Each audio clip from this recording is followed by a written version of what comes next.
Okay, so in previous video we had completed the cryptochrome. So now we will be continuing with the third one left photoreceptor, that is phototropin receptor. अब जो phototropin receptor है, this is also, wait a minute, so this phototropin, this is also a blue light photoreceptor. तो ये भी cryptogram की तरह एक blue light photo receptor है, ठीक है. And this is also same way containing what light absorbing domain होगा इसके पास, और एक इसके पास प्रोस्थेटिक ग्रुप होगा जिसको हम क्रोमोफोर बोलेंगे. अब इस केस में we will see it is having an FMN as the prosthetic group जो इसके साथ प्रेजेंट रहता है. तो जब इसकी डिस्कवरी हुई थी तो पहले जो इसका नाम था डैट वाज NPH1, जिसको हम बोलते हैं नॉन फोटोट्रॉपिक हाइपोकटाइल म्यूटेंट, ठीक है. तो इसलिए कई बुक्स में इसको NPH1 के साथ भी हम कंपेरेबल कर देते हैं, और इसी NPH1 को बाद में रीनेम किया गया था FORT1 में, क्योंकि जब उन्होंने अरेबिडोप्सिस में से इस NPH1 को निकाला था बाहर, तो उन्होंने देखा था कि फोटोट्रॉपिक रिस्पॉन्स हाइपोकटाइल में नहीं आ रहा, वो जिधर लाइट है उसकी तरफ मूवमेंट नहीं कर रही. तो इसका मतलब कि जब इन्होंने इसकी म्यूटेशन कर दी थी तो क्या हुआ था, I will fix it no doubt but a little adjustment please. तो ये NPH1 क्या करती है, दिस NPH1 ने क्या किया था, फोटोट्रॉपिक रिस्पॉन्स को इनिबिट कर दिया था. अब फोटोट्रॉपिक रिस्पॉन्स तो पता ही है, जो भी मूवमेंट्स प्लांट करते हैं इन रिस्पॉन्स टू लाइट उसको हम फोटोट्रॉपिक रिस्पॉन्स बोलते हैं. तो इसका मतलब फोटोट्रॉपिन का रोल कहाँ पे आ गया, फोटोट्रॉपिज्म में इसका रोल आ जाता है. उसके अलावा क्लोरोप्लास्ट मूवमेंट, अगर म्यूटेशन हो जाए इसमें तो ये क्लोरोप्लास्ट मूवमेंट देखते हैं कि वो हमारी हिंडर हो जाती हैं, ठीक है. उसके अलावा स्टोमेटल ओपनिंग में भी इसका जो रोल है वो देखा जाता है, ठीक है. तो अगर हम देखें तो हमारे पास जो फोटोट्रॉपिन है, दो जीन्स हैं जो इसको कोड करते हैं, दो तरह के, मतलब एक हमारे पास है FORT1 और एक हमारे पास है FORT2, ठीक है. ये हमारा प्राइमरी फोटोट्रॉपिक रिसेप्टर है अरेबिडोप्सिस में, और ये काम करता है when there is low amount of light, और you can say higher fluence rate. Fluence मैंने आपको बताया, पता नहीं बताया, फ्लुएंस का मतलब होता है कि पर यूनिट एरिया के ऊपर कितने फोटोन्स पड़ रहे हैं. अब देखो, अगर लो लाइट इंटेंसिटी है और अगर मैं ज़्यादा लाइट इंटेंसिटी कर दूं तो इसको बोलते हैं फ्लुएंस, कि कितने ज़्यादा फोटोन्स देने पर उसके ऊपर रिस्पॉन्स इनिशिएट हो रहा है. तो ऑब्वियसली अगर लो लाइट इंटेंसिटी है उसका फ्लुएंस रेट क्या होगा, ज़्यादा होगा. तो हाई फ्लुएंस में और लो लाइट इंटेंसिटी में कौन सा रिसेप्टर हमारा काम करता है, PHOT1 एक्ट करता है, और इसी फोटो रिसेप्टर को हम NPH1 भी बोल देते हैं. जो FORT2 रिसेप्टर है इसको हम NPL1 बोलते हैं. This is called NPL1, this is called NPH1. कौन हमारा प्राइमरी फोटो रिसेप्टर है, FORT1 हमारा प्राइमरी फोटो रिसेप्टर है, और जो FORT2 है वो हमारा कहाँ पे काम करता है, जो FORT2 है ये हमारा काम करता है जहाँ पे लाइट इंटेंसिटी कम होती है. तो कम लाइट इंटेंसिटी में FORT2 काम करता है, और जो हाई लाइट इंटेंसिटी, मिस्टेक, लो लाइट इंटेंसिटी में FORT1 काम करता है, और हाई लाइट इंटेंसिटी में FORT2 काम करता है, and it is coded by NPL1. Similarly दूसरा इज इनकोडेड बाय NPH1, ठीक है. तो ये दोनों ब्लू लाइट रिस्पॉन्सेज देते हैं अरेबिडोप्सिस में, चाहे वो क्लोरोप्लास्ट के मूवमेंट के रिलेटेड हो, चाहे वो स्टोमेटल ओपनिंग के रिलेटेड हो, चाहे वो लीफ मूवमेंट के रिलेटेड हो, ठीक है. जितने भी ब्लू लाइट रिस्पॉन्सेज है ये दोनों ही देते हैं, ठीक है. अब अगर इनका नेक्स्ट हमारा आएगा इसके स्ट्रक्चर के बारे में क्या ख्याल है, ठीक है. So now we will see the structure of phototropin. अब सेम वे जैसे हमने बाकियों में किया, why when I will draw on this,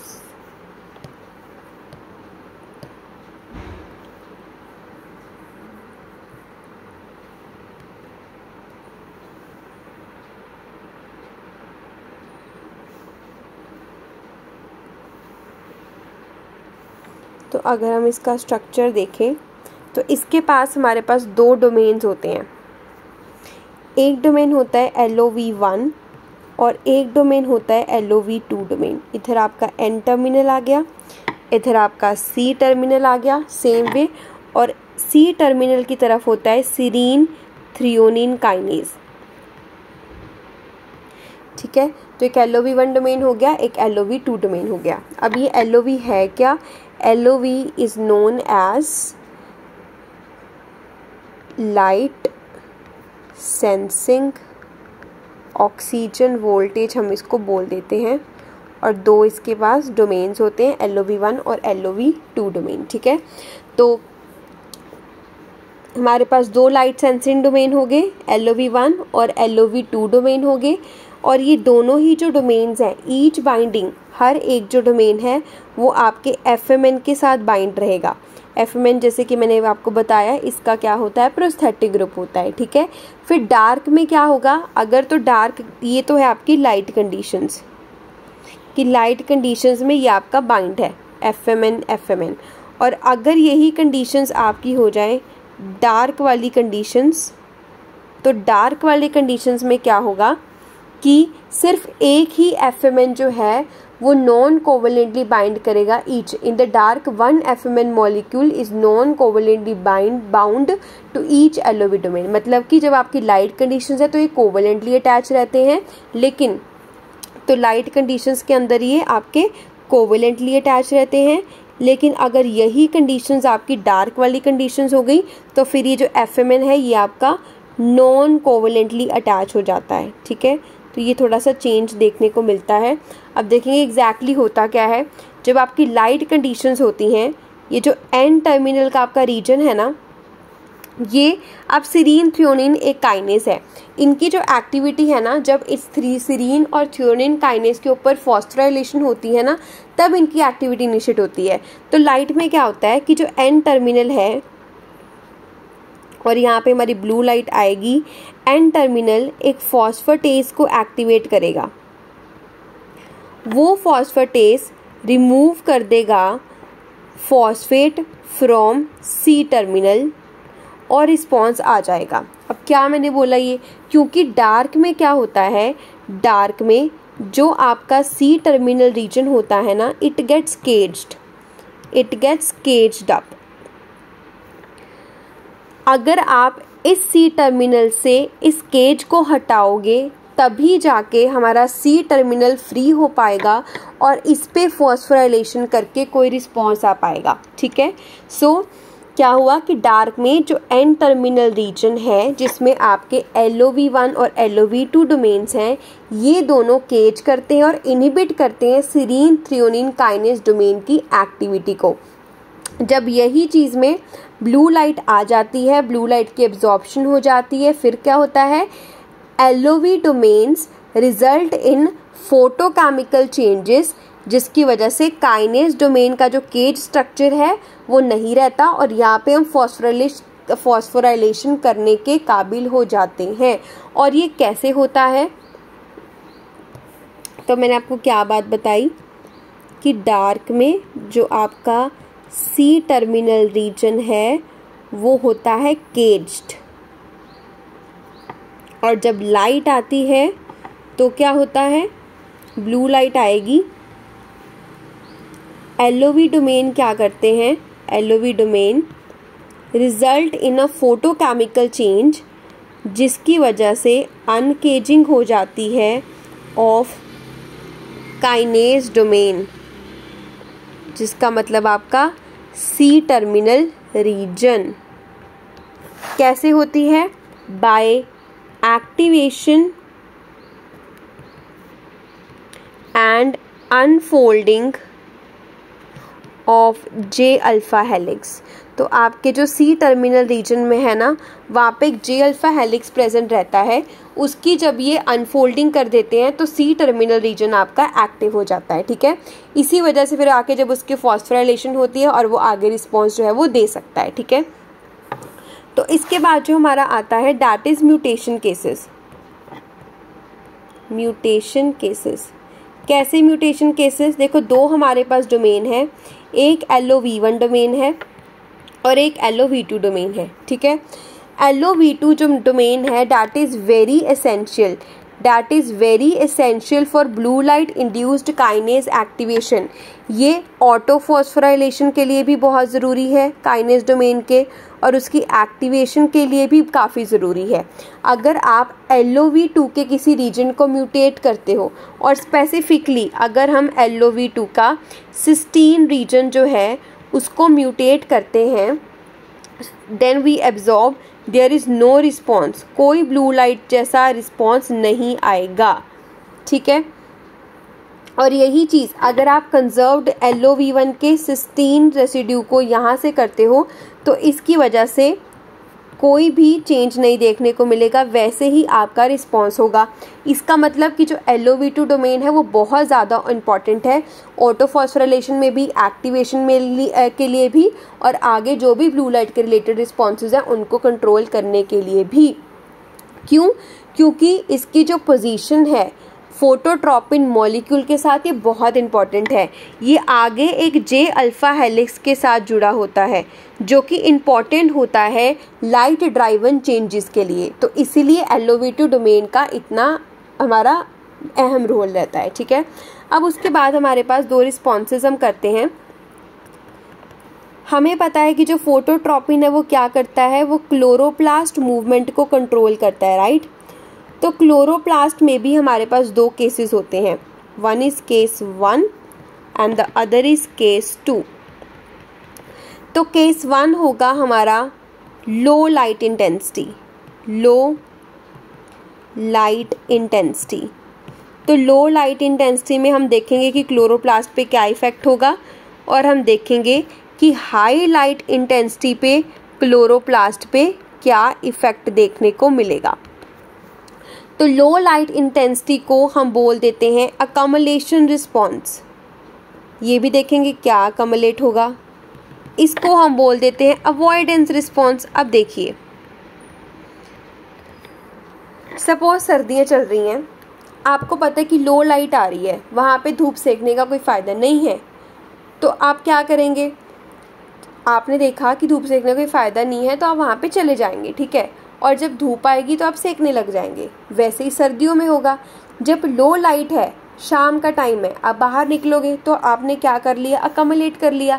जब दोपहर का टाइम है, जब बहुत ज़्यादा हीट है, तो आपने बाहर जाना अवॉइड कर दिया। वैसे ही कुछ करते हैं हमारे क्लोरोप्लास्ट। जब लाइट इंटेंसिटी कम होती है, तो सपोज ये आपका पेराइटल मैंने दिखाया हुआ है, पेरिक्लाइनल वॉल्स प्लांट की, यहाँ पे एक वैक्यूल है और यहाँ पे आप देख सकते हो कि क्लोरोप्लास्ट है।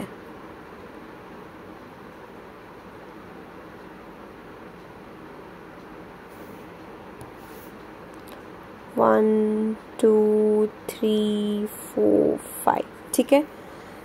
तो दिस इज कि जब यहाँ पे लाइट की इंटेंसिटी कम है तो जो क्लोरोप्लास्ट है वो यहाँ पे अकमलेट हुए हैं ताकि उनको ज़्यादा लाइट मिल जाए, ठीक है। So when incident radiation is low, chloroplast कहाँ मूव करते हैं, क्लोरोप्लास्ट मूव करते हैं अपर वाली साइड पे, और सेम वे वो मूव करते हैं लोअर वाली साइड पे ऑफ द मीजोफिल सेल्स, ठीक है, ताकि वो मैक्सिमम कर सकते हैं, ताकि वो अपनी लाइट की जो एब्जॉर्प्शन है उसको मैक्सिमाइज कर सकते हैं, मैक्सिमल लेवल पे लाइट को एब्जॉर्ब कर पाएँ, ठीक है। और उसी में जो दूसरा अवॉइडेंस केस है उसमें क्या देखने को मिलेगा कि सेम वे मेरे पास एक मीजोफिल सेल है और यहाँ पे हम देखेंगे कि क्लोरोप्लास्ट साइड पे चले जाएंगे। जब उनको पता लगा कि ऊपर से तो बहुत ज़्यादा हाईलाइट आ रही है, इतनी तो हमें ज़रूरत भी नहीं है, तो वो क्या करने लगे, they have done the avoidance response, और वो कहाँ पे शिफ्ट हो गए, अवॉइड करने के लिए under the high light intensity chloroplast moved to the cell surface, move कर गए सेल सरफेस पे और पैरेलल डायरेक्शन में हो गए ताकि लाइट का जो अमाउंट है वो मिनिमाइज हो सके, मिनिमाइज उनके ऊपर इंसिडेंट लाइट पड़े, ठीक है। तो इसके लिए यहाँ पे हम देखते हैं कि यहाँ पे फोर्ट 2 का इंपॉर्टेंट रोल रहता है। देखा ना हमने कि फोर्ट 2 काम करता है हाईलाइट इंटेंसिटी में, ठीक है। और जो आपका अकमलेशन रिस्पॉन्स रहता है ना, यहाँ पे फोर्ट 1 भी काम करता है और यहाँ पे फोर्ट 2 भी काम करता है। तो फोर्ट 1 और 2 दोनों ही लो इंटेंसिटी में वर्क करते हैं, लेकिन हाईलाइट या फिर आप बोल सकते हो अवॉइडेंस रिस्पॉन्स में फोर्ट 2 काम करता है। ठीक है, तो अगर तो फोर्ट 1 और फोर्ट 2 में म्यूटेशन हो जाए, अगर फोर्ट 1 और फोर्ट 2 में म्यूटेशन हो जाए तो क्या होगा, अकमलेशन रिस्पॉन्स नहीं होगा। ठीक है, अगर आपका फोर्ट 1 में म्यूटेशन हो जाए लेकिन फोर्ट 2 रहे तो अकमलेशन रिस्पॉन्स होगा, क्योंकि फोर्ट 2 ज़्यादा इम्पॉर्टेंट है।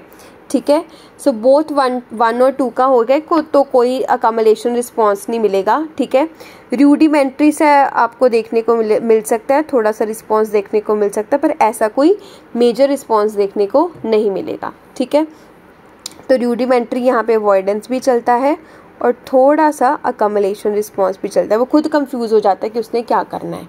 ठीक है, so this was it about phototropin. तो इसके साथ हमारे जो जितने भी हैं वो कंप्लीट हो चुके हैं। यूजुअली फोटोट्रॉपिन भी कंप्लीट हो चुका है, क्रिप्टोक्रोम भी कंप्लीट हो चुका है और आपका फर्स्ट वाला जो है फाइटोक्रोम वो भी कंप्लीट हो चुका है। Thank you everyone, this was all about sensory photobiology.